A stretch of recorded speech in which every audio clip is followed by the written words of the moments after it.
الأمر الثالث Günahlardan çəkindirən bu səbəblərin üçüncüsü odur ki, أن يشهد القلب qəlb Allahın nemətinə, öz quluna olan ehsanına, yaxşılığına, həmçinin ona bəxş etdiyi sağlamlıq, rifah, mal-dövlət, məskən, minik, eşitmə, görmə və güc kimi fəzilətlərinə şahidlik etsin. والسمع والبصر والقوة فيذكر فضل الله سبحانه وتعالى عليه وليحذر العبد.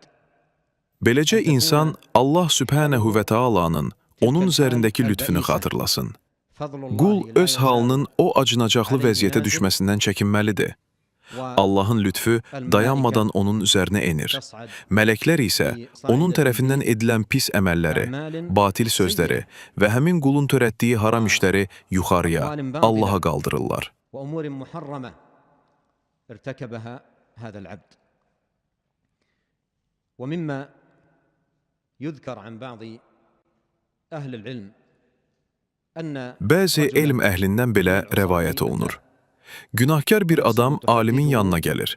Nəfsi onu günah işlətməyə sövq edirdi. Alim ona mənası belə olan bir söz dedi. Eybi yox, günah et. Amma elə bir yerə get ki, orada Allah səni görməsin. Adam dedi, bu mümkün deyil. Alim dedi, elə isə Allahın sənə verdiyi nemətlərdən heç birini ona asi olmaq üçün istifadə etmə. لا تستعمل شيئا من نعم الله عليك في معصيته. قال وكيف يكون ذلك؟ Adam, bu necə ola bilər, deyə soruşdu. بنعم الله عليك Alim ona iki şeyi xatırlatdı. Allahın ona bəxş etdiyi nemətləri və uca Allahın onu hər an müşahidə etdiyini. ولا شك Sözünün أن mənası العبد bu idi.